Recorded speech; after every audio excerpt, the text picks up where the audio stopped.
चलिए बेटा, तो पिछली क्लास में अपन लोगों ने K2Cr2O7 पे आ गए थे और K2Cr2O7 की प्रॉपर्टीज एंड प्रिपरेशन पे चर्चा हो रही थी।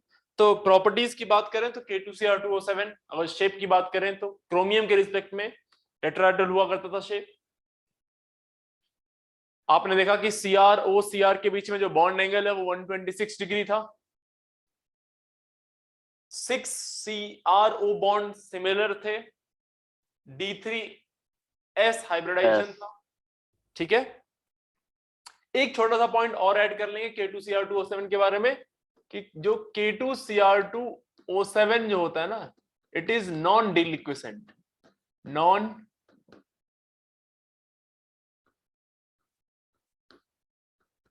नॉन डिलिक्विसेंट, डिलिक्विसेंट नहीं होता है। What is deliquescent? which absorbs water, जो वाटर को एब्जॉर्ब करे, that is deliquescent. It is not deliquescent. Okay, ध्यान रखना इस बात को ना। अब हम लोग बात करेंगे प्रिपरेशन की कि कैसे इसको प्रिपेयर करते हैं। तो प्रिपरेशन ऑफ K2Cr2O7 प्रिपरेशन। तो प्रिपरेशन में एक और होती है जिसको बोलते हैं हम लोग क्रोमाइट ओर। तो क्रोमाइट ओर से इसको प्रिपेयर किया जाता है। किससे बोलो? क्रोमाइट ओर से।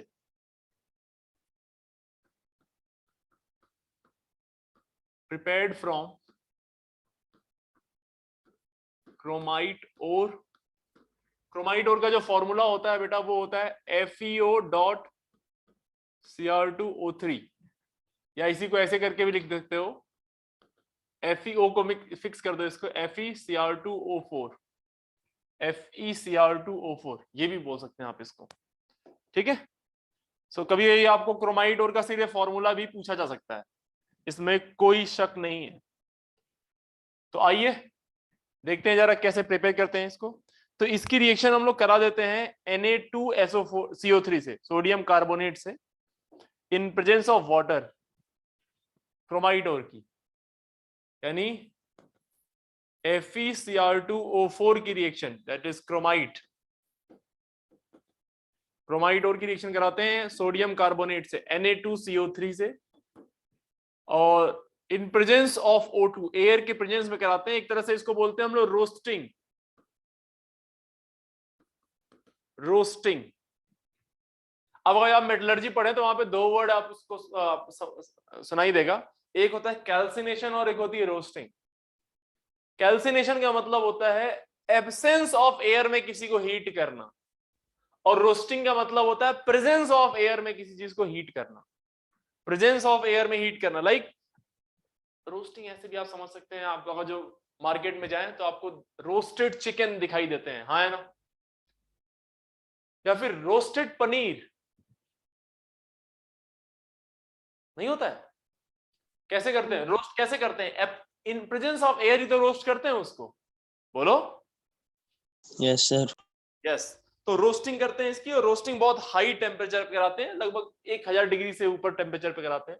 हाँ, ध्यान रखते हैं कि ऐसा ना हो कि इस ओर की मेल्टिंग पॉइंट से ज्यादा हो जाए, तो मेल्ट नहीं होना चाहिए, उससे कम टेम्परेचर रखना है।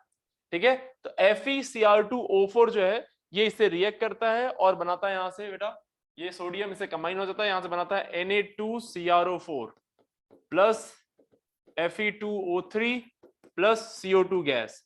CO2 गैस यहां से निकल जाती है। ध्यान रखना, यहाँ पे नोट करके एक छोटा सा पॉइंट अपन लोग मेंशन करेंगे, we add lime here. Lime, lime भी ऐड कर देते हैं यहाँ पे, CaO, ये एक्स्ट्रा पॉइंट है। लाइम ऐड करते हैं इसमें। लाइम क्यों ऐड करते हैं? क्योंकि लाइम जो होता है, जब आप सोडियम कार्बोनेट यूज किए हो तो उस समय पे जो गैस इवॉल्व होती है उस गैस को एब्जॉर्ब कर लेता है, एब्जॉर्ब कर लेता है, एब्जॉर्बर का काम करता है। And it keep the mass porous, उस मास को पोरस रखता है, जिससे कि अननेसेसरी रिएक्शंस या अननेसेसरी प्रोसेस रुक जाए, ना हो, जो हमें चाहिए वही हो। ठीक है भाई, ये बात ध्यान रखना। अब इसमें क्या होता है, this Fe2O3 is insoluble in water, this is insoluble in water. तो इसको क्या कर लेते हैं, इसको डिसॉल्व, वाटर में डिसॉल्व करते हैं, dissolve in water, dissolve in water and filter, इसको फिल्टर कर लेंगे। तो फिल्टर करने से यहां से दो चीजें मिल जाएंगी, एक तो मिल जाएगा आपको Na2CrO4 और दूसरा मिल जाएगा आपको Fe2O3। ये एक रेजिड्यू हो जाएगा और एक क्या हो जाएगा, फिल्ट्रेट। एक फिल्ट्रेट कौन सा बताओ, कौन इसमें क्या हो रहा है, ये क्या है, सॉलिड के फॉर्म में डिसॉल्व नहीं हो रहा है, इनसॉल्युबल इन वाटर होता है, तो ये क्या हो जाएगा, रेजिड्यू। ये अलग कर लिया और यहां से ये फिल्ट्रेट है आपका, ये अलग कर लिया। जब इसको अलग कर लिया तो फिर इसको साइड में ले गए, इसको साइड में लेके आए। अब मैं आपको आपकी जानकारी के लिए बता दूं कि जो CrO4 माइनस होता है, CrO4 माइनस और Cr2O7, ये दोनों Cr2O7 पे 2 माइनस, ये दोनों इक्विलिब्रियम में एग्जिस्ट करते हैं, एक साथ एग्जिस्ट करते हैं। लेकिन अगर आप pH लेस देन 7 कर दें, यानी मीडियम एसिडिक कर दें, तो कौन एग्जिस्ट करेगा, ये बात आपको मैंने रेडॉक्स में बताई होगी। Yes sir. एसिडिक मीडियम में एग्जिस्ट करता है और बेसिक मीडियम में अगर जो pH क्या करते हैं बेटा, ग्रेटर देन 7, तो कौन एग्जिस्ट करेगा, CrO4 माइनस एग्जिस्ट करेगा। ये एक जबरदस्त इंफॉर्मेशन है जो आपके दिमाग में भेजे में होनी चाहिए हर वक्त, ठीक है। तो ये स्टेप 1 है, ये स्टेप 1 है। स्टेप 1 में हमने क्या किया, क्रोमाइड ओर को ट्रीट किया सोडियम कार्बोनेट से in presence of line, roasting कराई है, उससे जो चीज मिली उसको वाटर में डिसॉल्व करके, ये जो Fe2O3 होता है ये इनसॉल्युबल इन वाटर होता है, तो ये एज अ रेजिड्यू बाहर आ जाएगा और ये एज अ फिल्ट्रेट आ जाएगा। हमें चाहिए क्या, हमें चाहिए K2Cr2O7। तो अभी हमें मिला है क्या, Na2CrO4। अब हम क्या करेंगे, स्टेप 2 में क्या करेंगे, अभी हमें पता चला कि एसिडिक मीडियम में Cr2O7 एग्जिस्ट करता है, तो अपन ने क्या किया, इसी को जो यहां से फिल्ट्रेट मिला है आपको Na2CrO4 को, इसी को अपन ने डाल दिया डाइल्यूट H2SO4 में, एसिडिक मीडियम ले लिया, एसिडिक मीडियम, और एसिडिक मीडियम में कहां कन्वर्ट हो जाएगा बताओ दोस्त, Na2Cr2O7 किसमें कन्वर्ट हो गया बोलो यार, Na2Cr2O7 में, Na2Cr2O7 में एंड Na2SO4 में। फिर से दो चीजें मिल गई, ये भी मिल गया, ये भी मिल गया, दोनों ही फिलहाल अभी लिक्विड फेज में मिलेंगे। अब मैं आपको एक इंटरेस्टिंग बात बताऊं कि ये जो Na2SO4 होता है, इसकी सॉल्युबिलिटी जो होती है लगभग 34 डिग्री सेल्सियस तक मैक्सिमम होती है, उससे कम सॉल्युबिलिटी इसकी, उससे कम टेम्परेचर या उससे ज्यादा टेम्परेचर पे ये इसकी सॉल्युबिलिटी कम होने लगती है। तो अपन क्या करते हैं, इन दोनों में से ऐसा टेम्परेचर रखते हैं जिससे कि ये वाला पार्ट क्रिस्टलाइज हो जाए, ये वाला पार्ट क्रिस्टलाइज हो जाए, और जैसे ये क्रिस्टलाइज होगा इसको अलग कर लेंगे, और अलग करते ही अपन को क्या मिलेगा, Na2Cr2O7। क्या मिलेगा बोलो, Na2Cr2O7। अब ये जो बना है Na2Cr2O7, इस Na2Cr2O7 को अब ट्रीट कराएंगे KCl से। थर्ड पार्ट क्या बेटा, this Na2Cr2O7 is treated with KCl। जब आप इसको KCl के साथ ट्रीट कराते हो तो पोटेशियम इसको रिप्लेस कर देता है, एंड यहां से बेटा जी बन जाता है K2Cr2O7 प्लस NaCl। इंटरेस्टिंग बात क्या है कि ये डीलिक्विसेंट होता है,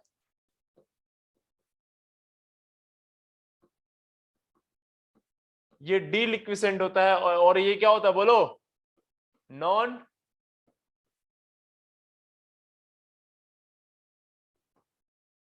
डीलिक्विसेंट।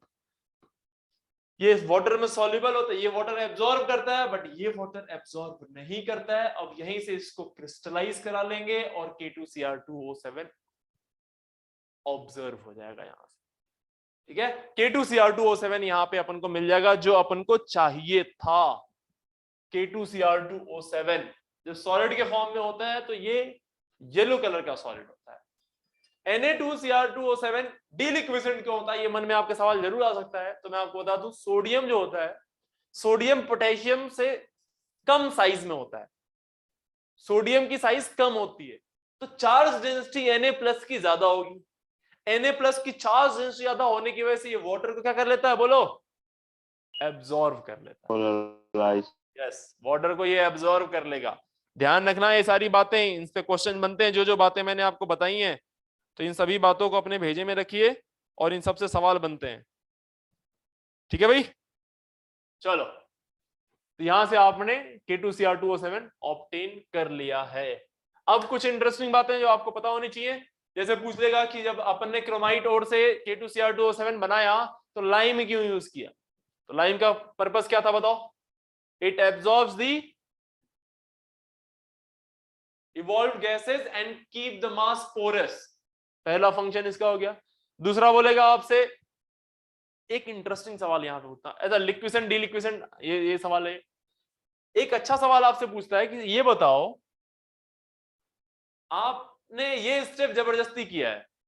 कैसे जबरदस्ती किया है? अगर Na2CO3 के जगह पे डायरेक्ट K2CO3 लेते तो यहीं पे डायरेक्ट K2Cr2O7 बन जाता है, इस स्टेप तक जाने की जरूरत ही नहीं पड़ती, KCl डालने की जरूरत ही नहीं पड़ती। तो सर ये बताओ कि आपने K2Cr2O7 क्यों नहीं, K2CO3 क्यों नहीं यूज किया इंस्टेड ऑफ Na2CO3? ये एक बढ़िया सवाल है, तो सुनो ध्यान से। ये नहीं यूज कर सकते क्योंकि अगर जो आप K2CO3 यूज करोगे तो यहां बनेगा K2CrO4, फिर यही K2CrO4 यहां आएगा और यहां बनेगा K2SO4। आप ध्यान करो मैंने क्या बोला था, इसकी सॉल्युबिलिटी 34 डिग्री सेल्सियस तक ज्यादा होती है, उसके बाद उसके कम होती है और इसको अलग से क्रिस्टलाइज करके निकाल लेते। लेकिन जैसे आप पोटेशियम यूज करोगे, यहाँ K2SO4 बनेगा, इसकी सॉल्युबिलिटी और इसकी सॉल्युबिलिटी लगभग सेम होती है। अगर इन दोनों की सॉल्युबिलिटी सेम होगी तो इन दोनों को आइसोलेट कर पाना बहुत ही मुश्किल हो जाएगा।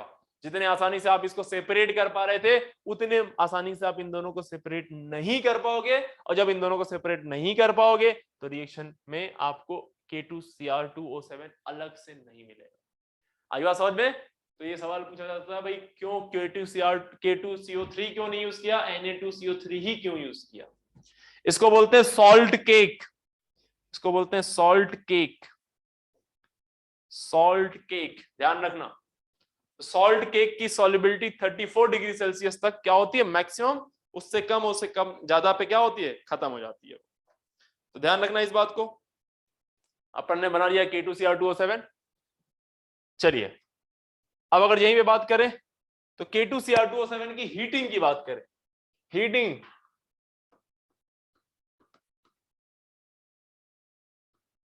हीटिंग ऑफ K2Cr2O7, अगर जो आप इसको हीट करते हो K2Cr2O7 को, तो देखो ये क्या होता है।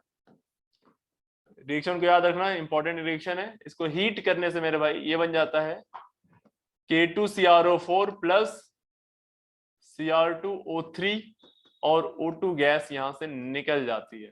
ध्यान रखना इसका ऑक्सीडेशन स्टेट +6 होता है, इसका ऑक्सीडेशन स्टेट भी +6 होगा और इसका ऑक्सीडेशन स्टेट +3। तो बेसिकली क्या हुआ है, इसका रिडक्शन हुआ और ऑक्सीजन का ऑक्सीडेशन हुआ है। तो एक रेडॉक्स रिएक्शन हुई है, एक रेडॉक्स रिएक्शन हुई है। प्लीज नोट करें इसको।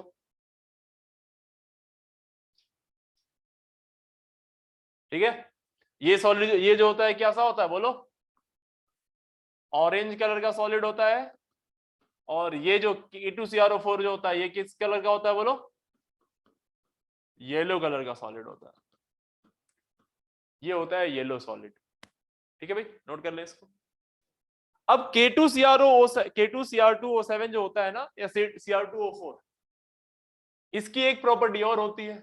इंटरेस्टिंग बात आपने देखा, जब आपने पढ़ा था, आपने बहुत सारे चैप्टर में देखा, रेडॉक्स में देखा और भी बहुत सारे चैप्टर में देखा आपने कि K2Cr2O7 जो होता है ये ऑक्सीडाइजिंग एजेंट की तरह बिहेव करता है, स्ट्रॉन्ग ऑक्सीडाइजिंग एजेंट की तरह। क्यों?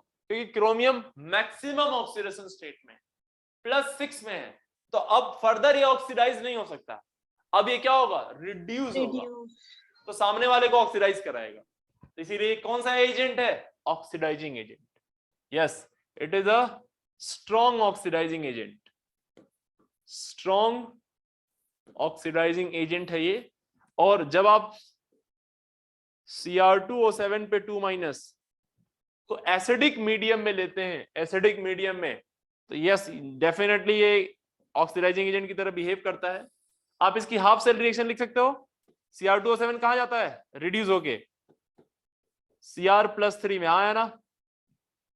चलो इसका हाफ सेल रिएक्शन बैलेंस करते हैं, देखते हैं कितने एन फैक्टर इसका क्या आता है। एन फैक्टर वैसे आपको पता होना चाहिए कितना होगा इसका, 6 +6 से कहा जा रहा है +3 में, चेंज कितने का, 3 का, लेकिन एटम कितने हैं, 2, तो 1 में 3 का चेंज, तो 2 में कितने का चेंज, 6 का चेंज आया ना, कोई दिक्कत नहीं है। ऐसे भी चेक कर सकते हैं, दूसरा बैलेंस भी कर सकते हैं, क्रोमियम यहाँ 2 है तो यहाँ भी 2 क्रोमियम होगा, यहाँ पे कितने 7 ऑक्सीजन है तो फिर यहाँ पे 7H2O हो जाएगा, फिर H+ को बैलेंस करेंगे, इधर 14H+ तो इधर भी 14H+ हो जाएंगे। फिर चार्ज बैलेंस कैसे करते हैं, यहाँ 2 नेगेटिव 14 पॉजिटिव, तो टोटल कितना हो गया, 2 नेगेटिव 14 12 पॉजिटिव हो गया, इधर भी 12 पॉजिटिव होना चाहिए, इधर 6 पॉजिटिव है तो इधर भी 6 पॉजिटिव होना चाहिए। क्या करेंगे बोलो, इधर पे क्या कर देंगे, ऐड कर देंगे क्या, इलेक्ट्रॉन, 12 पॉजिटिव इधर 6 पॉजिटिव, इसको 6 पे लाना पड़ेगा तो 6 इलेक्ट्रॉन ऐड कर देंगे इधर। तो देखो पर मोल जितने इलेक्ट्रॉन यूज होते हैं वही होता है एन फैक्टर, तो पर मोल कितने इलेक्ट्रॉन यूज हुए, 6, एन फैक्टर कितना होगा, 6। अब सवाल ये आता है जो मीडियम यूज किया आपने, जो एसिडिक मीडियम यूज किया है ये वाला, ये कौन सी रिएक्शन है, oxidation half cell, oxidation half cell reaction. प्यारे बच्चों कई बार नीट में या जेई में सिर्फ ये पूछ लिया है, पता है, ये रिएक्शन लिख दी है और यहाँ पे लिख दिया x, यहाँ पे लिख दिया y, बोल दिया x और y की वैल्यू बताओ, fill in the blanks kind of question. तो बहुत ही सिंपल सा क्वेश्चन है, आपको पता है रेडॉक्स में आपने पढ़ा था, पहले मेन आइटम को बैलेंस करते हैं, फिर ऑक्सीजन को बैलेंस करते हैं, फिर हाइड्रोजन को बैलेंस करते हैं, लास्ट में चार्ज बैलेंस करते हैं, तो पढ़ा था। Yes sir. चलो अब ध्यान से सुनना आगे, एसिडिक मीडियम लिया आपने, एसिडिक मीडियम लिया आपने, तो एसिडिक मीडियम क्या क्या ले सकते हैं, तो एसिडिक मीडियम में आप ले सकते हैं H2SO4 ले सकते हैं आप, या फिर आप ले सकते हैं HClO4 ले सकते हैं आप। क्यों ले सकते हैं, क्योंकि सल्फर ऑलरेडी +6 में है, क्लोरीन ऑलरेडी +7 में है, तो ये खुद मैक्सिमम ऑक्सीडेशन स्टेट में, तो ये अभी यहाँ पे मैक्सिमम ऑक्सीडेशन स्टेट होने की वजह से ये खुद क्या नहीं होंगे, फर्दर ऑक्सीडाइज नहीं होंगे, तो ये इसको ऑक्सीडाइज नहीं कर पाएगा, ये खुद ऑक्सीडाइजिंग एजेंट है। ये दो तरह से बिहेव करते हैं, एसिड की भी तरह और कैसे बोलो, स्ट्रॉन्ग ऑक्सीडाइजिंग एजेंट की तरह, लेकिन यहाँ पे किस तरह से बिहेव करेंगे, ये एसिड की तरह। यस, यहाँ पे इनका बिहेवियर एसिड की तरह होता है। अब इसमें एक सवाल आता है कि सर ये बताओ क्या HCl यूज कर सकते हैं, can we use HCl? No sir. तो सवाल ये, जवाब ये है कि नहीं भाई, HCl को यूज नहीं कर सकते, क्योंकि HCl जो होगा वो टूट के किसमें जाएगा, बोलो H++Cl-, और ये अपने मिनिमम ऑक्सीडेशन स्टेट में है, हाँ या ना, तो इसका ऑक्सीडेशन हो सकता है। तो पता है जैसे ही आप Cr2O7 लेते हो, पता चला Cl- क्या हो गया, Cl- ऑक्सीडाइज हो गया, और ऑक्सीडाइज होके कहां चला गया, Cl2 में, 2 टाइम्स Cl- प्लस 2 इलेक्ट्रॉन, इसका क्या हो गया बोलो तो, ऑक्सीडेशन। तो आप जब ये K2Cr2O7 लेते हो ना, K2Cr2O7, और जब इसकी रिएक्शन HCl से कराते हो, डाइल्यूट HCl से, तो आप सोचते हो कि एसिडिक मीडियम में ये रिड्यूस होगा, अलग ही ड्रामा शुरू हो जाता है। ये एक ऑक्सीडाइजिंग एजेंट, और ये सिर्फ मीडियम प्रोवाइड नहीं कराता, ये क्या होता है बोलो, रिड्यूसिंग एजेंट। ये खुद क्या होने लगता है बोलो बेटा, ऑक्सीडाइज, खुद क्या हो जाएगा बताओ, ऑक्सीडाइज। तो K और Cl मिलके KCl बनाएंगे, क्रोमियम तो चला जाएगा किसमें, +3 में, तो CrCl3, ठीक है। क्लोरीन किस में चला गया बोलो, -1 से, क्लोरीन कहां जाएगा, -1 से Cl2 में, 0 में, यहां पे ये बन गया, बाकी तो ऐसे KCl बन जाएगा, है ना, और H2O जल निकल जाएगा यहां से। तो ध्यान से देखें, ये +3 और ये 0 ऑक्सीडेशन स्टेट। तो जब आप KCl लेते हो, HCl लेते हो, तो रिएक्शन अलग तरह से बिहेव करती है।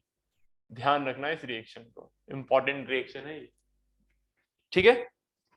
बाकी ये हमें पता चल ही गया है कि K2Cr2O7 जो होता है वो एक स्ट्रॉन्ग ऑक्सीडाइजिंग एजेंट होता है, डीलिक्विसेंट नहीं होता है, स्ट्रॉन्ग ऑक्सीडाइजिंग एजेंट होता है। तो इसको इसकी reaction various of different types of reducing agent से आप इसकी रिएक्शन करा सकते हैं, और जब खूब सारे डिफरेंट डिफरेंट रिड्यूसिंग एजेंट से इसकी रिएक्शन कराएंगे तो डिफरेंट डिफरेंट प्रोडक्ट्स आपको ऑब्टेन होंगे। आइए उन सभी रिड्यूसिंग एजेंट पे एक बार चर्चा कर लेते हैं, और मुझे लगता है सब आपको पहले से ही पता है, लेकिन चलिए एक बार और डिस्कस कर लेते हैं।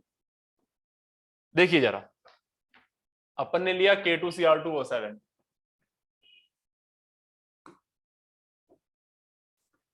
डेफिनेटली हम कौन सी रिएक्शन करने आ रहे हैं, रेडॉक्स रिएक्शन इसी की। यस, आपसे एक रिक्वेस्ट है कि आप जितनी रिएक्शन मैं लिख रहा हूं इन सभी रिएक्शन को 1 बाय 1 लिखेंगे, एक एक करके लिखेंगे सारी रफ कॉपी में, और खुद से रिएक्शन को बैलेंस करेंगे। रेडॉक्स रिएक्शन को आपको बैलेंसिंग पता ही होती है, कैसे रेडॉक्स रिएक्शन बैलेंस होती है, तो बैलेंसिंग आप खुद से करेंगे। मैं बस आपको सारी रिएक्शन दे देता हूं। K2Cr2O7 इसकी रिएक्शन कराना है अपन को, K2Cr2O7 की रिएक्शन कराना है। किससे कराना है तो मैं आपको आइडिया देता हूं।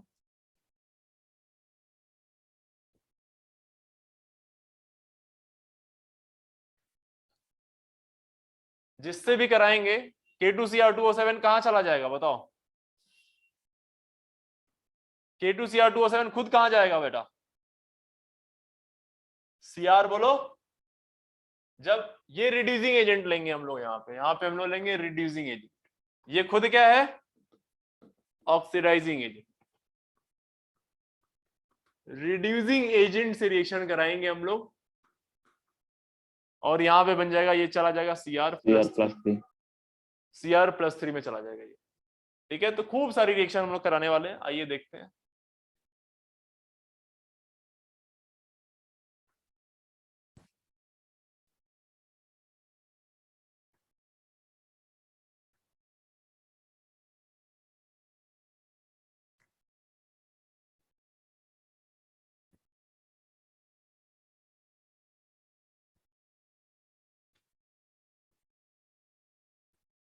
कितनी हो गई, 1 2 3 4 5 6 7 8, एक आध दो और लिख लेंगे, ठीक है। तो रिड्यूसिंग एजेंट क्या क्या ले सकते हैं, आइए बात करते हैं। तो आप ले सकते हैं Fe+2, Fe+2, Fe+2 खुद ऑक्सीडाइज होगा, ऑक्सीडाइज होकर कहां जाएगा बताओ? +3, Fe+3 में। तो जो निकलेगा वो क्या निकलेगा, Fe+3 निकलेगा। आप क्या ले सकते हैं, H2C2O4, याद है आपको? यस सर, H2C2O4 एक क्या होता है, रिड्यूसिंग एजेंट होता है, रिड्यूसिंग एजेंट, और क्या क्या क्या क्या एमिट करता है, कौन सी गैस, CO2।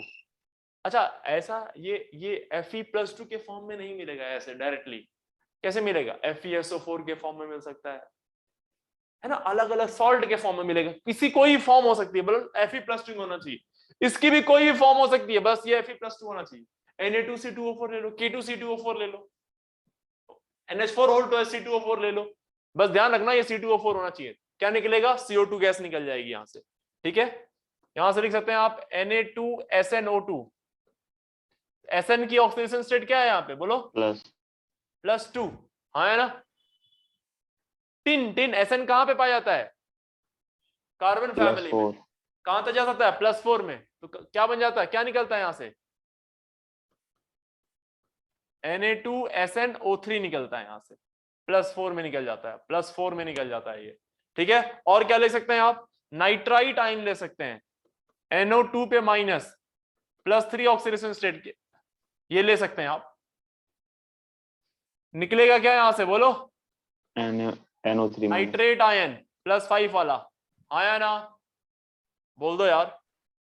और बोलो क्या ले सकते हैं, SO3 पे 2- सल्फाइट आयन, सल्फाइट प्लस कितना है, +4 ऑक्सीडेशन स्टेट है, क्या निकलेगा यहां से, सल्फेट आयन, SO4 पे 2- +6 +4। अरे समझ में आ रहा है कुछ? Yes sir. और क्या ले सकते हो बताओ, और क्या ले सकते हो, और आप ले सकते हैं सल्फर में, और बहुत सारी पॉसिबिलिटी होती है, जैसे आप H2S ले सकते हैं, H2S, या फिर इसी को बोलते हैं सल्फाइड पे S पे 2-, यहां से क्या निकलेगा S8 जीरो ऑक्सीडेशन स्टेट, -2 से 0 में चला गया तो ऑक्सीडेशन तो हुआ है, -2 से 0 में ऑक्सीडेशन ही तो हुआ है। बोलो यार, ऑक्सीडेशन नंबर बढ़ रहा है। और देखो क्या ले सकते हो, ले सकते हैं आप S2O3 थायोसल्फेट, S2O3 पे 2 क्या बनेगा बोलो, S4O6 पे 2 हाँ है ना, S4O6 पे 2 थायोसल्फेट इसमें चला जाता है, आपको याद होगा आयोडोमेट्रिक, रेडॉक्स में आयोडोमेट्री पढ़ाया था तो वहां पे ये हाइपो सॉल्यूशन यूज करते थे और ये बनता था। ऑक्सीडेशन स्टेट कहां से चली है, इसके ऑक्सीडेशन स्टेट क्या है 2 से 2.5 तक गई है, +2 से +2.5 तक। निकालना निकालना सब निकालना कर लोगे तुम लोग। और देखो आप KI यूज कर सकते हैं और सिंपली I माइनस यूज कर सकते हैं बेटा। I- कहां जाएगा बताओ, I2 में चला जाएगा, I2 में चला जाएगा। ठीक है, आप क्या यूज कर सकते हैं, ASO3 पे 3 आर्सेनाइट आयन कहां चला जाएगा, आर्सेनेट में, ASO4 पे 3 +3 से कहां चला गया, +5।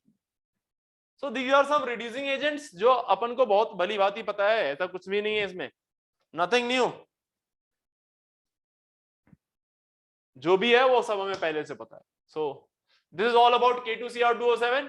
K2Cr2O7 ऑक्सीडाइजिंग एजेंट की तरह बिहेव करेगा और क्या बनाएगा, Cr+3 बनाएगा, Cr+3 बनाएगा। हाँ, अब एक और ऑक्सीडाइजिंग एजेंट ले सकते हैं, रिड्यूसिंग एजेंट एक और ले सकते हैं, H2O2। H2O2 दोनों की तरह बिहेव करता है, याद होगा आपको, ऑक्सीडाइजिंग एजेंट की तरह बिहेव करता है और रिड्यूसिंग एजेंट की तरह भी बिहेव कर सकता है, हाँ है ना। Yes sir. एक और ले सकते हैं आप H2O2। तो H2O2 जब रिड्यूसिंग एजेंट की तरह बिहेव करेगा तो क्या क्या एमिट करेगा बताओ, ये -1 से जाएगा किसमें, O2 में, 0 में, है ना, तो भी यही देगा। लेकिन यहां पे एक बढ़िया सवाल बनता है कि अगर जो H2O2 को हमने K2Cr2O7 के साथ ईथरल मीडियम में ले लिया, ईथर वाला, ईथरल मीडियम में, अगर आप नॉर्मली लोगे तब तो यही बनेगा, यही बनेगा, डन है, डन है, यही बनेगा। लेकिन अगर जो यहीं पे रिएक्शन को हम चेंज कर दें थोड़ा सा, लाइक ये यूज कर ले, तो ये आपने क्या लिया, K2Cr2O7 लिया, H2O2 लिया, मीडियम H+ है ही, और यहां पे ईथरल मीडियम ले लिया, ईथरल मीडियम, ईथर यूज कर लिया, लाइक ROR, ये यूज कर लिया आपने, तो इथरल मीडियम में थोड़ी स्टोरी पलट जाती है, रिएक्शन वही होती है लेकिन रिएक्शन बड़ा ही स्लो हो जाती है, रिएक्शन स्लो हो जाती है। और इस रिएक्शन को हम लोग यूज करते हैं H2O2 के प्रेजेंस को पता करने के लिए, H2O2 के प्रेजेंस को पता करने के लिए। तो होता यह है कि पहले ये रिएक्शन होती है इनके बीच में, और इनके बीच में रिएक्शन होने से जो बनता है वो बनता है CrO4, CrO5 बनता है, और ये जो CrO5 बनता है ये कन्वर्ट होता है किसमें, ये कन्वर्ट होता है किसमें, ये कन्वर्ट होता है बोलो बेटा Cr+3 में। तो ये +6 से +3 में आता है। ये रिएक्शन तो बहुत ही फास्ट होती है, ये वाली रिएक्शन बहुत फास्ट होती है, बट ये वाली रिएक्शन बहुत ही ज्यादा स्लो हो जाती है। इसके स्लो होने के पीछे रीजन ये है कि ये जो CrO5 बना है, ये जो CrO5 बना है, CrO5 का शेप आपको पता होना चाहिए, क्या होता है बोलो, बटरफ्लाई से, यस, बटरफ्लाई स्ट्रक्चर। ये तो क्रोमियम के वैकेंट ऑर्बिटल में जो ईथर होता है ये क्या करता है, कोऑर्डिनेट बॉन्ड से इसके इलेक्ट्रॉन को फिल कर देता है, तो ये फॉर इंस्टेंट ये स्टेबल हो जाता है, स्टेबल होता है तो रिएक्ट नहीं करता है इजीली, और जब रिएक्ट नहीं करेगा तो मेरे भाई आपको पता है कि ये वाले स्टेप क्या हो जाएगी बोलो, स्लो हो जाएगी। तो एक सवाल बन सकता है कि भाई इस रिएक्शन को स्लो डाउन कैसे किया जाता है, या इथरल मीडियम में इस रिएक्शन पे क्या असर पड़ता है, तो इथरल मीडियम में क्या असर पड़ता है, जल्दी बोलो, ये रिएक्शन क्या हो जाती है, बोल दे यार, यस, स्लो डाउन हो जाती है। चलिए, तो नेक्स्ट जो मॉलिक्यूल है वो है अपना KMnO4, KMnO4। सेकेंड जो इंपॉर्टेंट मॉलिक्यूल है दैट इज KMnO4। आइए इस पे चर्चा कर लेते हैं।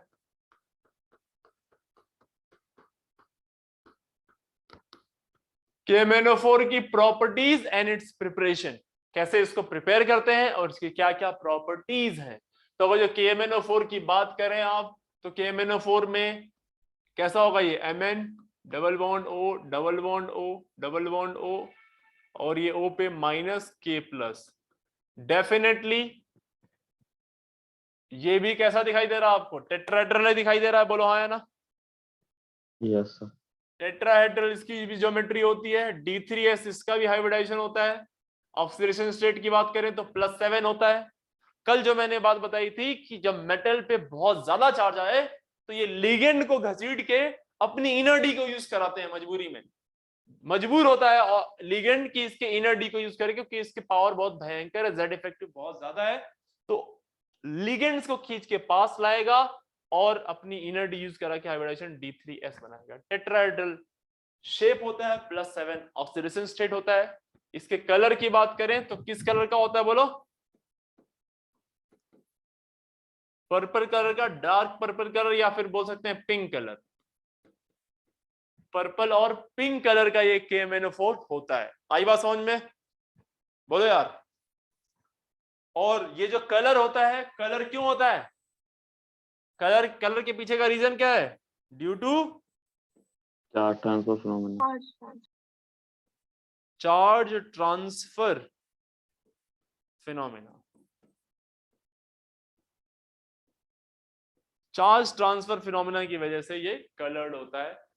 पिछली या उससे पहले वाली क्लास में मैंने आपको बताया होगा कि चार्ज ट्रांसफर फिनोमेना होती कैसी है, हाँ या ना, बोलो यार। आइए अब बात कर लेते हैं हम लोग इसके प्रिपरेशन की, ठीक है। प्रिपरेशन ऑफ KMnO4, प्रिपरेशन की। तो एक इंडस्ट्रियल प्रिपरेशन होता है बेटा और एक होता है लेबोरेटरी प्रिपरेशन।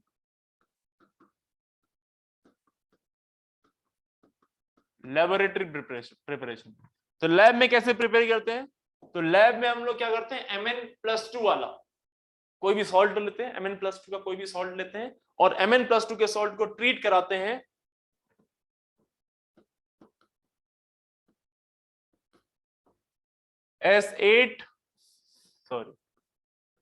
S2O8 पे 2- से, ठीक है, परऑक्सी डाइसल्फेट आयन से। अब इंटरेस्टिंग बात यह है कि ये भी +6 में है, ये भी +6 में है, या इस मैक्सिमम ऑक्सीडेशन स्टेट में है और इसको ऑक्सीडाइज कराना है और ऑक्सीडाइज करा के MnO4 माइनस में लाना है, यानी कि +7 में लेके आना है। तो ऑक्सीडाइजिंग ये हाईएस्ट ऑक्सीडेशन में है, तो ये खुद ही ऑक्सीडाइजिंग स्टेट, ऑक्सीडेशन नंबर इसका ज्यादा है, तो क्या ये इसको ऑक्सीडाइज करा पाएगा, खुद रिड्यूस होके, यस करा देगा। लेकिन इंटरेस्टिंग चीज यही है कि ये सल्फर फर्दर ऑक्सीडाइज नहीं होता है, फर्दर रिड्यूस नहीं होता, सल्फर यहीं रहता है। यहां से जो चीज निकलती है वो सल्फेट निकलती है, SO4 पे 2 टाइम्स, ये +6 में ही होता है। तो +6 से +6 में ही गया, तो सवाल ये आता है सर ये रेडॉक्स रिएक्शन तो हुई है, लेकिन ये तो ऑक्सीडाइज हुआ, ये समझ में आ रहा है, लेकिन रिड्यूस कौन हुआ ये नहीं समझ में आया सर। तो यस, इसके this is what, परऑक्सी disulphate ion, this is very important molecule.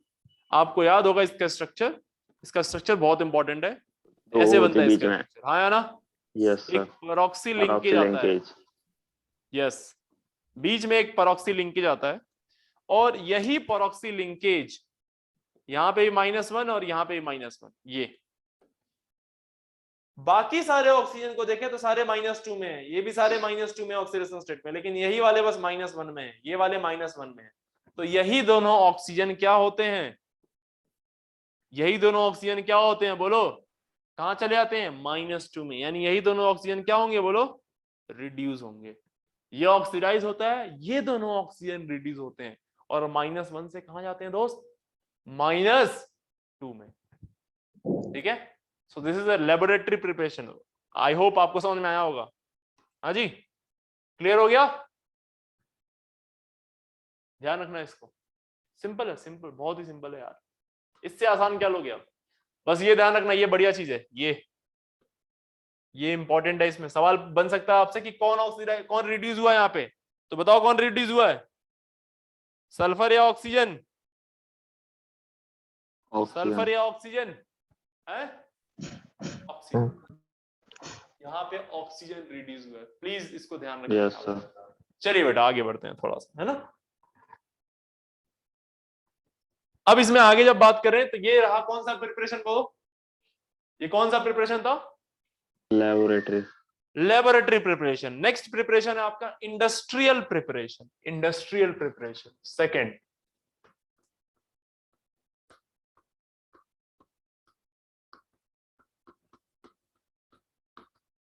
Industrial preparation में हम जब इसको बनाते हैं, जरूर इंडस्ट्री में बना रहे हैं, तो इंडस्ट्री में जब हम बनाते हैं तो ओर से बनाते हैं।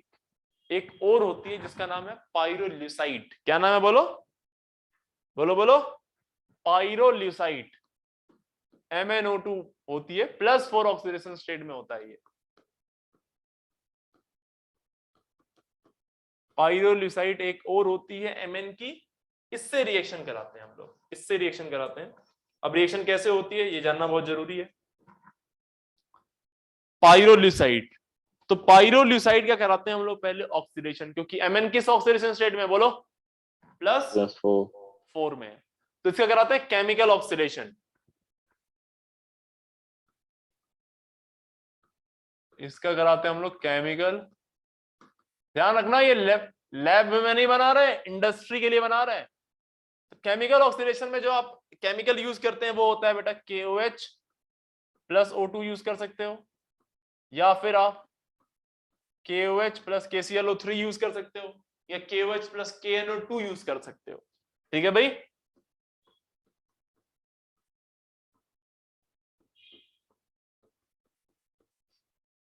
ये इसको ऑक्सीडाइज कराते हैं। ये इसको ऑक्सीडाइज करा के कंप्लीट ऑक्सीडेशन नहीं कराते हैं, +7 में ले आ पाते हैं, पार्शियली ऑक्सीडेशन कराते हैं और ले आते हैं K2MnO4 में। यानी ऑक्सीडेशन स्टेट कहां से कहां चली गई, बोलो, +4 से कहां चली आई, बोलो, +6 में। दिस इज नॉट पोटेशियम पर magnet, this is potassium magnet. Potassium magnet. Naming of inorganic chemical units में मैंने आपको इसका नाम पढ़ाया हो 11th की स्टार्टिंग में, बिल्कुल, है ना, भूल गए। Mn के 2 एसिड होते हैं, HMnO4 और H2MnO4। HMnO4 को बोलते हैं, बोलो, परमैंगनिक एसिड, और H2MnO4 को क्या बोलते हैं, बोलो, मैंगनिक एसिड। और वहीं से बनता है ये पोटेशियम मैग्नेट, और KMnO4 क्या बनता है, पोटेशियम परमैंगनेट बनता है। अभी ये कंप्लीट ऑक्सीडेशन तो हुआ नहीं है, तो हमें इसका कंप्लीट ऑक्सीडेशन कराना होगा। तो कंप्लीट ऑक्सीडेशन कराने के लिए 2 रास्ते चूज करते हैं हम लोग। एक रास्ता होता है कि आप केमिकली ऑक्सीडाइज कराते हैं, केमिकल ऑक्सीडेशन कराते हैं। केमिकल ऑक्सीडेशन पहला, भाई केमिकली ऑक्सीडेशन करा दो। एक तो तरीका ये है, केमिकल ऑक्सीडेशन में आप ओजोन यूज कर सकते हैं या फिर आप क्लोरीन यूज कर सकते हैं। कभी कभी CO2 भी यूज कर लेते हैं, लेकिन CO2 में एक लॉस होता है, अभी समझ में आएगा लॉस क्या होता है। या फिर आप इलेक्ट्रोलिसिस करा दो, इलेक्ट्रोलाइटिक ऑक्सीडेशन करा दो, इलेक्ट्रोलाइटिक ऑक्सीडेशन। तो जब आप इसका O3 के प्रेजेंस में इसका ऑक्सीडेशन कराते हैं तो डेफिनेटली यहां से क्या बन जाएगा, KMnO4 +7 में चला जाएगा, और यहां भी बन जाता है KMnO4 जो कि +7 में चला जाएगा।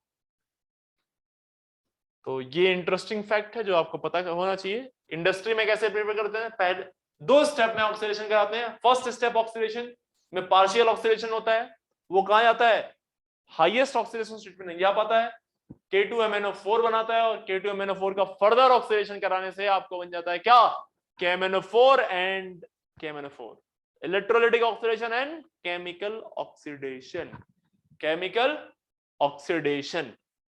तो डेफिनेटली आप इस रिएक्शन को लिखना चाहें तो यहाँ पे रिएक्शन को लिख सकते हैं, कौन सी रिएक्शन हुई होगी, जैसे कि अगर जो आप यहाँ K2MnO4 की रिएक्शन K2MnO4 की रिएक्शन O3 से कराएं तो डेफिनेटली यहां से आप समझ सकते हैं क्या बनेगा,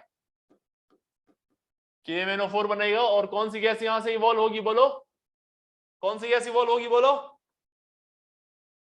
O2, और वाटर लिया होगा तो KOH भी निकल जाएगा। लेकिन अगर यहीं पे K2MnO4 की रिएक्शन किससे कराएं, Cl2 से, तो ये +6 में है, ये 0 में है, तो ये ऑक्सीडाइज होगा, ये रिड्यूस होगी, रिड्यूस होकर कहां चला जाएगा बताओ, Cl- में, यानी ये बन जाएगा KCl और ये बन जाएगा KMnO4। तो इस तरह से ऑक्सीडेशन ये कराता है, इस तरह से ऑक्सीडेशन कराता है। एक इंटरेस्टिंग बात ये है कि अगर जो हमने तीसरा एक और यूज कर लिया CO2 की जगह, अगर जो मैंने यहाँ पे ये ना यूज करके CO2 यूज कर लिया तो क्या होगा, CO2 +4 में है, तो अगर जो आप CO2 यूज करते हो दोस्त तो यहाँ पे KMnO4 तो बनता ही है, ठीक है, लेकिन कुछ अमाउंट में MnO2 भी बन जाता है। क्या बन जाता है बोलो, MnO2 और K2CO3, ठीक है। तो ये +6 से +7 में भी गया है और +4 में भी गया है, तो एक तरह से आप बोल सकते हैं डिसप्रपोर्शनेशन हो रहा है यहाँ पे, हाँ ना, डिसप्रपोर्शनेशन रिएक्शन हुई है इसकी, डिसप्रपोर्शनेट हो गया ये। ऐसे में क्या होगा कि MnO4 तो अपने काम का है, लेकिन MnO2 वेस्ट हो जाएगा, MnO2 वेस्ट हो जाएगा। तो ये एक बेहतरीन मेथड नहीं है, और CO2 ले सकते हैं, लेकिन आप पूछेगा CO2 में क्या कमी है, CO2 से ऑक्सीडेशन कराने में क्या दिक्कत है, तो CO2 से ऑक्सीडेशन कराने में तो क्या दिक्कत है, इन presence of CO2 some part of Mn is what, some part of Mn will as a waste produce हो जाएगा, जिसमें इसकी एक्यूरेसी जो होगी वो 100% नहीं हो पाएगी, ये एक प्रॉब्लम इसमें होती है, ठीक है। बाकी इलेक्ट्रोलिटिक ऑक्सीडेशन कराना हो तो डेफिनेटली आप ऑक्सीडेशन करा सकते हैं, MnO4 पे +6 का ऑक्सीडेशन कराओगे तो यहाँ पे क्या होगा, एनोड और कैथोड पे रिएक्शन होगी। इस वाले की बात करें तो एट एनोड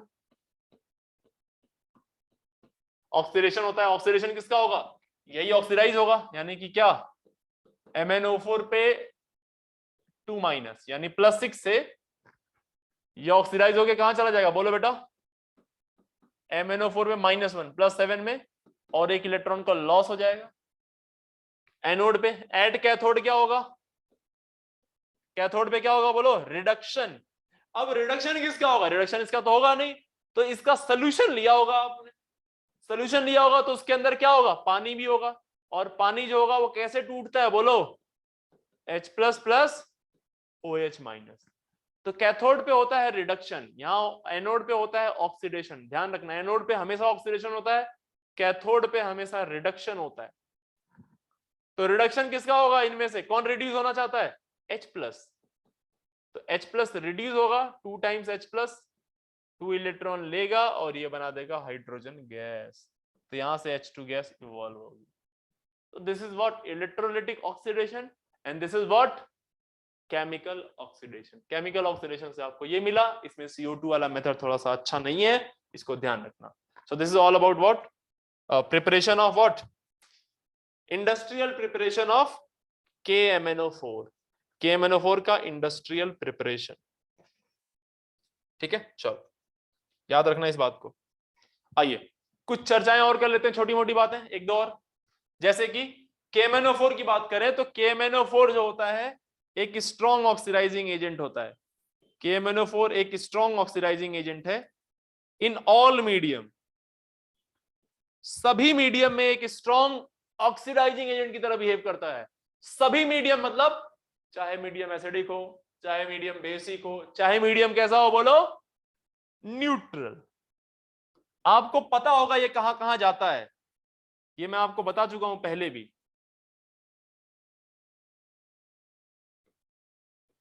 रेडॉक्स में ही बता चुका हूं मैं ये चीज। अगर जो आपने एसिडिक मीडियम लिया, यहां मीडियम की बात कर रहा हूं मैं, मीडियम एसिडिक है, मीडियम क्या है, एल्कलाइन है, बेसिक है या न्यूट्रल है, वीकली बेसिक या फिर न्यूट्रल, या फिर मीडियम कैसा है बोलो बेटा, स्ट्रांगली बेसिक। तुम लोग क्लास में हो या नहीं हो, आवाज नहीं आ Yes, रही? sir. Yes okay, strongly basic. तो बताओ जरा कौन कहां जाता है? एंड फैक्टर याद होगा आपको, BNA करके याद कराया था मैंने, बेसिक न्यूट्रल एसिडिक 1 3 5, हाँ है ना? Yes, sir. Yes, sir. यहाँ एंड फैक्टर आता है 1, यहाँ एंड फैक्टर आता है बोलो 3, यहाँ एंड फैक्टर 3, आता है बोलो 5. 5। 1 3 5 BNA बेसिक न्यूट्रल एसिडिक। ये कहां जाता है? 5 एंड फैक्टर मतलब चेंज कितने का ऑक्सीडेशन नंबर में, कितने का चेंज? 5 का। 5 का Plus चेंज यानी 2. कि Mn+7 से कहां जाएगा? +2. Mn+2 में। 3 का चेंज यानी कि +7 से कहां जाएगा? +4 में। MnO2. MnO2 यस +4 में। और मेरे भाई 1 का चेंज मतलब Mn पे बोलो +6, +6 क्या बनता है बोलो? MnO4 पे 2 माइनस, 2 हाँ या minus. ना? बोल दे यार, समझ में आया क्या? यस। तो ये एक स्ट्रॉन्ग ऑक्सीडाइजिंग एजेंट है, चाहे आप जिस भी मीडियम में ले लो, जिस भी मीडियम में ले लो। हाँ बस इतना ध्यान रखना कौन से मीडियम में ये कहां जा रहा है, कौन से मीडियम में कहां जा रहा है। एसिडिक मीडियम में अगर जिसके हाफ सेल रिएक्शन लिखना हो तो क्या आप लिख लोगे बोलो यार? MnO4 माइनस की एसिडिक मीडियम में हाफ सेल रिएक्शन डेफिनेटली लिख लेंगे, इसमें कोई दो राय नहीं है। Mn कहां जाएगा एसिडिक मीडियम में? Mn कहां जाता है बोलो तो? Mn+2 में।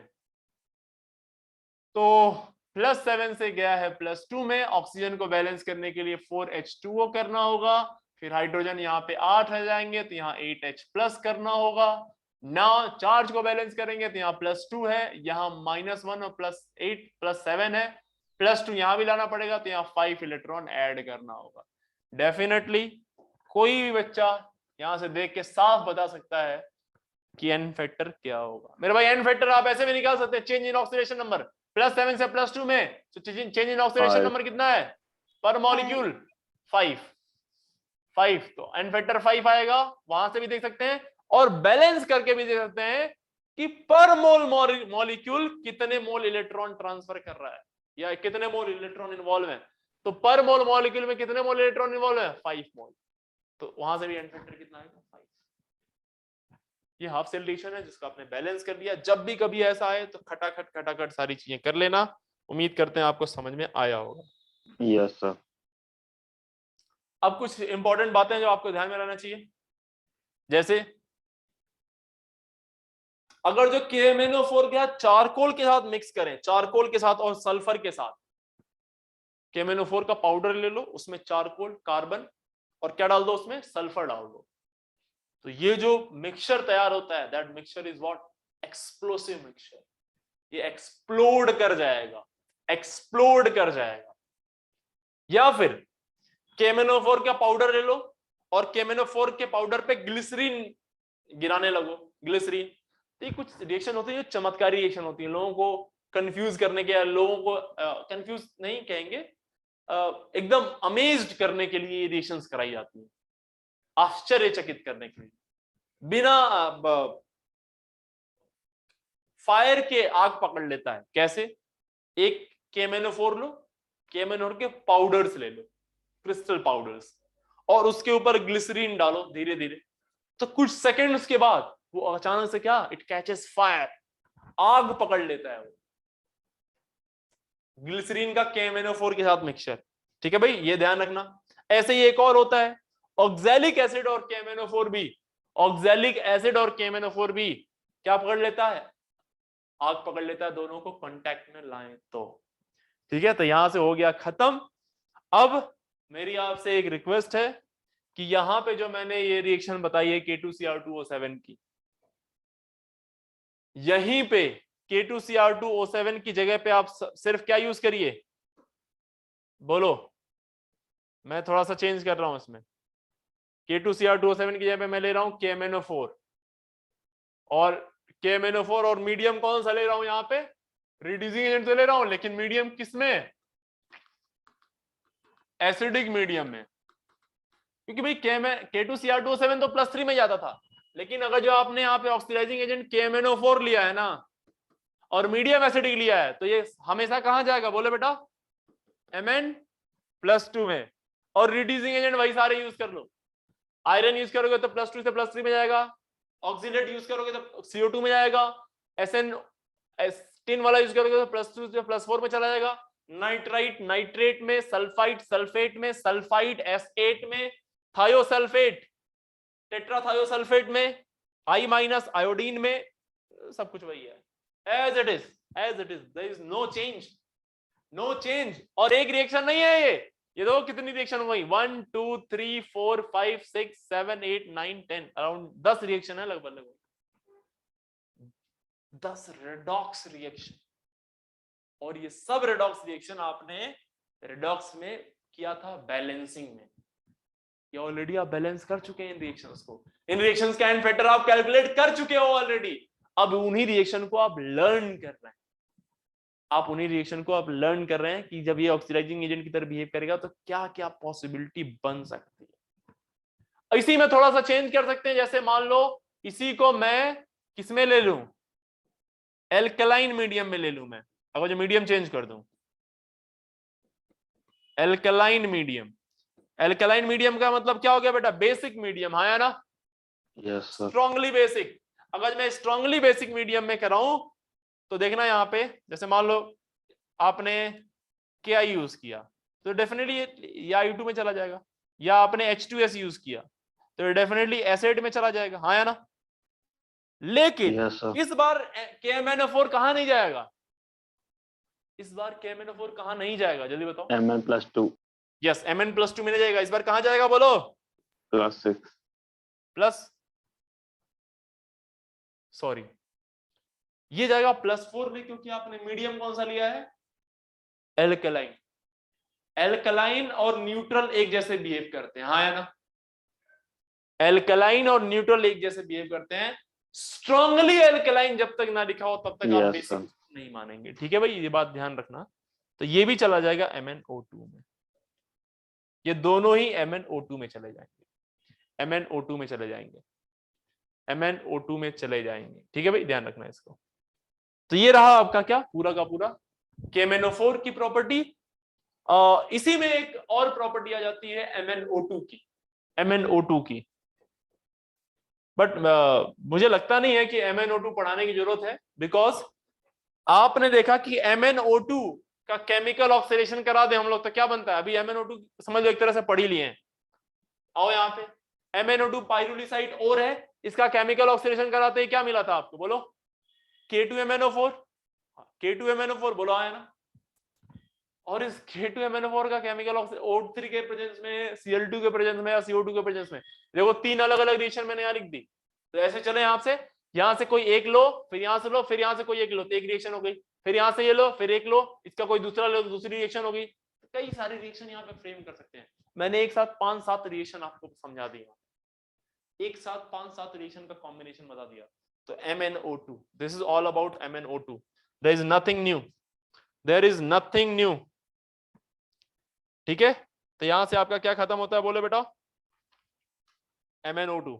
अच्छा, एल्कलाइन KMnO4 को एक और नाम से पुकारते हैं हम लोग, किस नाम से, ऑर्गेनिक में पढ़ा होगा आपने, एल्कलाइन KMnO4 को क्या बोलते हैं, bears reagent. Yes, alkaline KMnO4 को बेयर्स रिएजेंट बोलते हैं।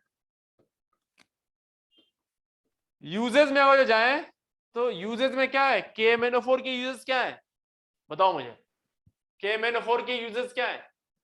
KMnO4 एक स्ट्रॉन्ग ऑक्सीडाइजिंग एजेंट की तरह बिहेव करता है। ऑर्गेनिक में ये अनसैचुरेशन टेस्ट के लिए यूज किया जाता है, हाँ या ना, टेस्ट ऑफ अनसैचुरेशन।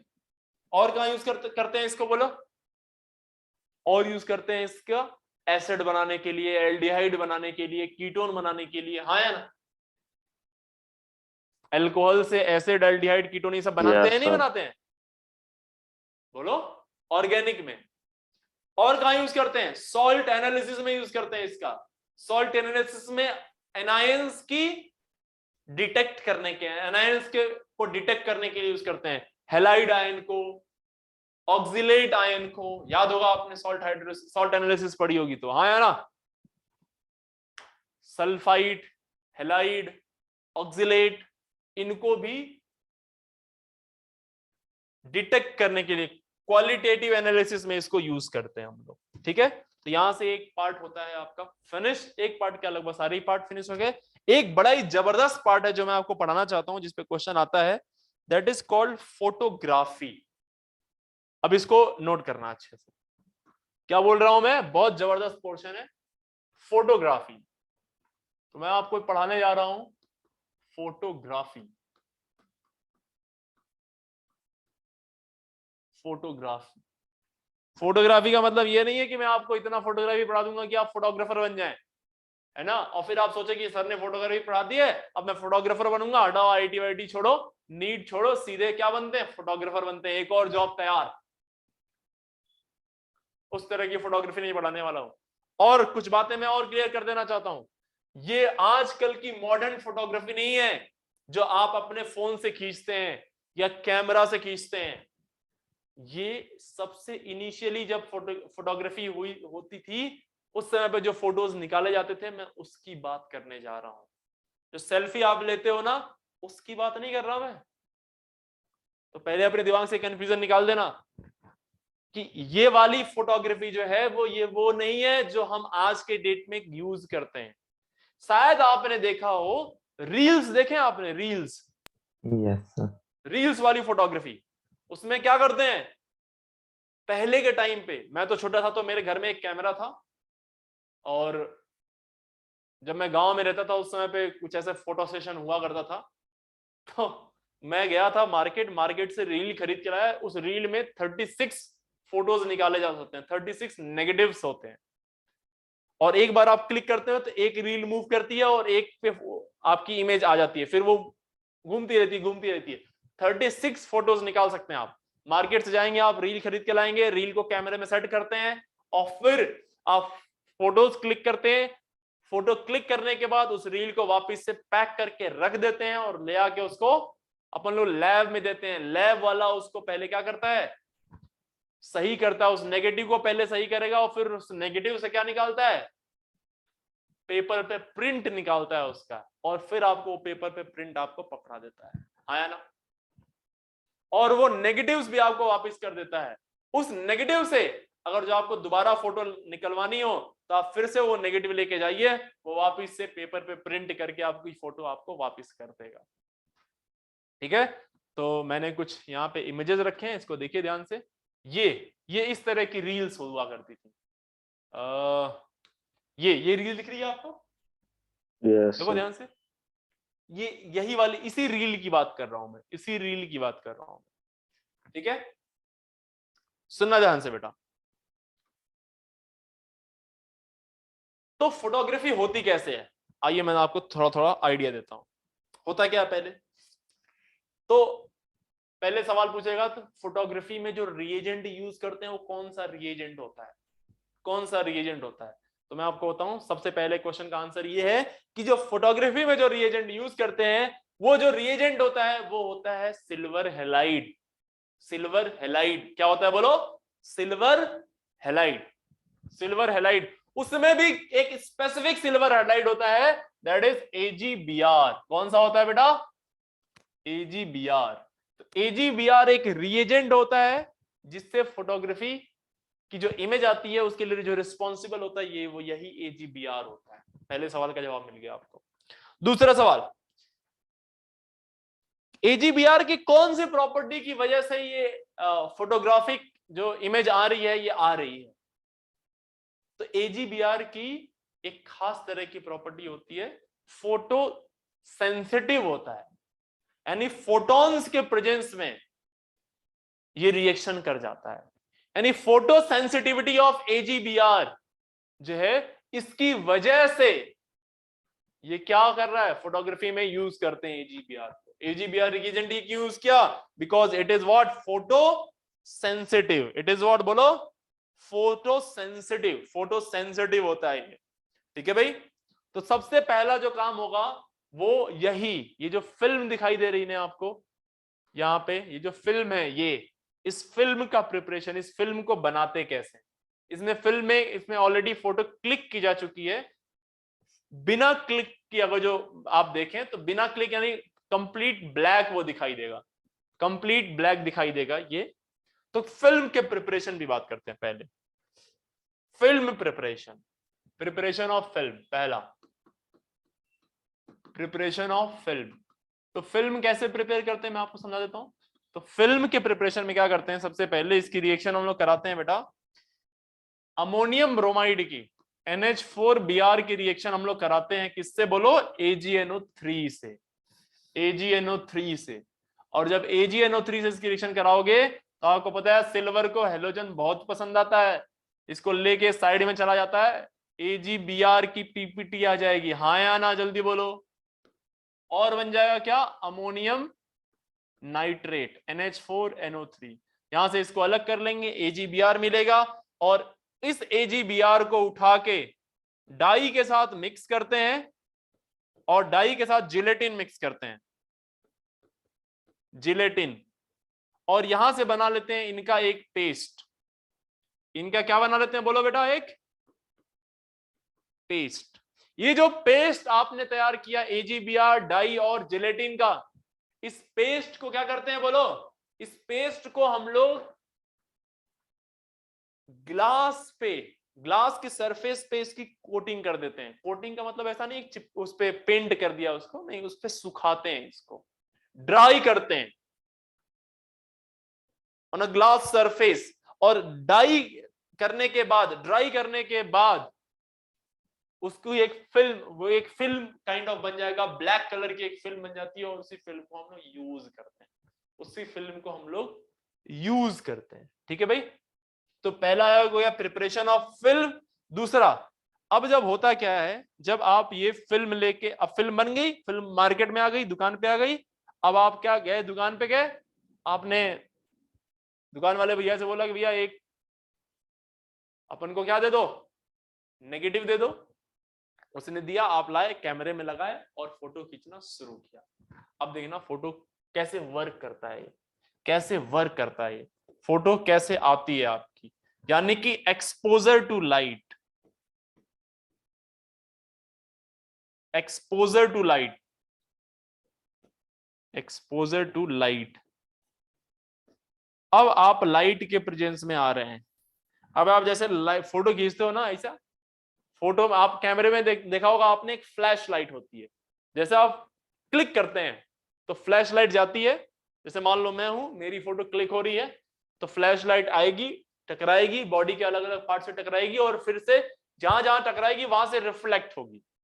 तो जब ये रिफ्लेक्ट होके जाती है, जब ये रिफ्लेक्ट होके जाती है, तो जो ब्लैक कलर की फिल्म है ना AgBr की, वहां पे टकराती है, और वहां जब टकराती है तो देखो क्या होता है, वही मैं आपको समझाना चाह रहा हूं। तो इस तरह से मान लेते हैं कि, इस तरह से मान लेते हैं कि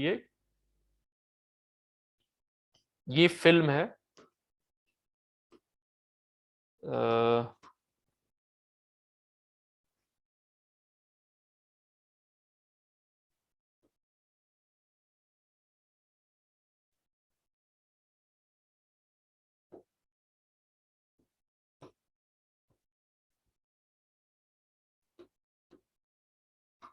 यार ये कलर कैसे इसके अंदर आएगा, हाँ, सपोज कर लो ये एक ब्लैक कलर की फिल्म है, डेफिनेटली ये ब्लैक नहीं दिख रहा है, मान लीजिए यही वो फिल्म है, ठीक है, ये फिल्म है। अब आपने क्या किया, इस पे जो है लाइट एक्सपोज कराया, इस पे लाइट एक्सपोज कराया आपने, ये फिल्म है, लाइट गई, लाइट वापस से आई, टकराई इस पे। तो जब लाइट वापस से इस पे टकराई, तो जहां जहां पे लाइट टकराई वहां वहां पे ये क्या आपको स्क्रीन पे दिखाई दे रहा है, ये आया ना, Yes. ये ऐसा जो है,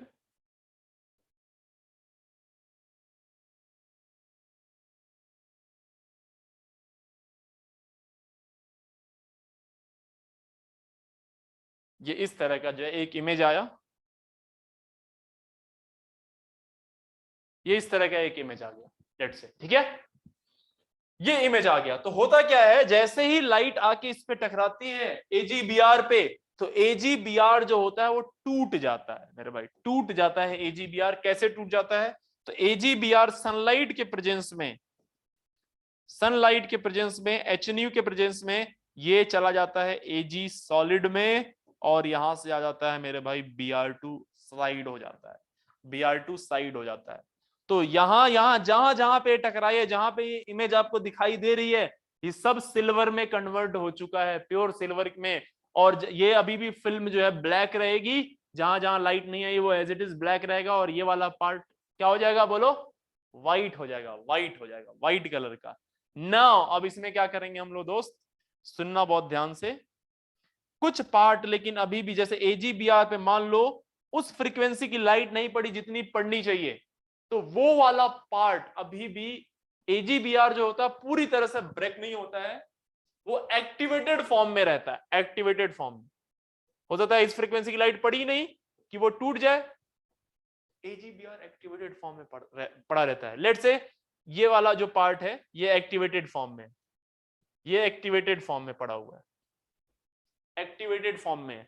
ये क्या है, ये क्या है, ये एजीबीआर ही है, लेकिन कौन सा वाला, जो अभी पूरी तरह से क्या नहीं हुआ बोलो, पूरी तरह से क्या नहीं हुआ, जल्दी बोलो, रिएक्ट। हाँ यस, रिएक्ट नहीं हुआ है, एक्टिवेटेड फॉर्म में है, एक्टिवेटेड फॉर्म में। तो जब एक्सपोजर टू लाइट, अब यहां पे कर दिया हमने, फोटो खींच ली है, अब मैं फोटो उससे रील निकालूंगा। रील को हम लोग लाइट के में एक्सपोज नहीं कर सकते अभी, क्योंकि अगर आप करोगे तो वो खराब हो जाएगी रील, इसीलिए उस रील को ले जाके पहले देते हैं उसको डेवलपर को, जो उसको डेवलप करता है, यानी डेवलपिंग। थर्ड पॉइंट, डेवलपिंग, इसको डेवलप करेगा, डेवलपिंग। डेवलपिंग में क्या होता है कि वो एक, उसके पास एक सोल्यूशन होता है, अंधेरे में उसको, ये इसको ले जाता है और क्या करता है, ये जो एजीबीआर होता है ना, एजीबीआर, ये जो एक्टिवेटेड वाला है, एक्टिवेटेड जो रिएक्ट नहीं किया है, इसको भी वो एक्टिवेट कराएगा पहले, तो इसको एक फिल्म से पास कराएगा, इसको पास कराएगा किससे, हाइड्रोक्विनॉल से, OH, हाइड्रोक्विनॉल से जब इसको पास कराएगा, तो ये वाला जो एरिया है एसिडिक मीडियम में, ये वाला जो एरिया है वापिस से +1 से ये रिड्यूस हो जाएगा, एजी में चला जाएगा, और ये वाला ये हाइड्रोक्विनोन में चला जाएगा, यानी कि ये हो जाएगा ऑक्सीडाइज, ये हो जाएगा बेटा क्या, ऑक्सीडाइज, और यहां से निकल जाएगा HBr, यहां से निकल जाएगा HBr, और ये वाला पोर्शन भी अब आपका क्या हो गया, प्रॉपर एक्टिवेट हो चुका है, प्रॉपर रिएक्ट कर चुका है। अब ये फिल्म थोड़ी बहुत रेडी हुई है, क्योंकि अभी भी फिल्म क्लियर नहीं आई है, अब ये फिल्म क्लियर होगी, यहां वाले पार्ट जो एक्टिवेटेड है वो भी क्लियर हो जाएगा, वो भी क्लियर हो जाएगा। एक और तरीका होता है अनरिएक्टेड एजीबीआर को रिमूव करने का, हाइपो सोल्यूशन से भी इसको रिमूव करते हैं, हाइपो सोल्यूशन से भी रिमूव करते हैं। उसके बाद जब एक बार ये आ गया, जब एक बार ये बन जाता है, तो फिर print on paper, fourth portion क्या होता है, प्रिंट ऑन पेपर, पेपर पे इसको प्रिंट कर लेते हैं। पेपर पे जब इसको प्रिंट करते हैं, तो आप जैसे आपने देखा होगा कि आपने कभी फोटोकॉपी वाली मशीन देखी है, फोटोकॉपी वाली मशीन में आपने देखा होगा कि लाइट ट्रेवल करती है, हाँ है ना, यस सर। एक मैकेनिकल लाइट ट्रेवल करती है, तो वैसे ही एक लाइट ट्रेवल करती है, उसकी एक इमेज दूसरे पे बनती है और पेपर पे वो प्रिंट हो जाता है, वो एक अलग मैकेनिज्म है, उस पर हम लोग बात नहीं करेंगे। तो पहले कैसे फिल्म प्रिपेयर की, उसको लाइट में एक्सपोज किया, फिर उसको डेवलप किया, डेवलपिंग के बाद आपकी नेगेटिव तब तैयार होती है प्रॉपर तरीके, जब उसको डेवलपर के पास डेवलपिंग के लिए भेज देते हैं। और पता है आपको, फाइनली जो आपकी इमेज आती है ना नेगेटिव पे, वो एकदम भूत जैसी शक्ल आती है, भूत जैसी। आपको यहाँ पे ऐसी शक्लें दिखाई दे रही होंगी, देखिए, ये देखिए भूतनी ना, बोलो यार, ये है नेगेटिव की शक्ल, देखो दिखाई दे रहा भाई,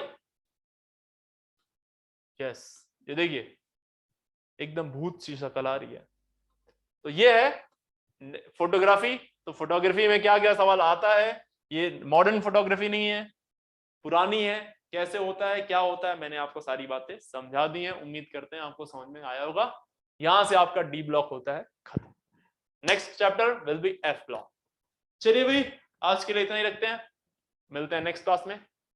तब तक के लिए आप लोग अच्छे से एनसीईआरटी की रीडिंग कर लीजिए और डी ब्लॉक का असाइनमेंट कलेक्ट कर लीजिए इंस्टीट्यूट से आके और इसको अच्छे से लगा लीजिए। आज के लिए इतना ही। Thank you very much.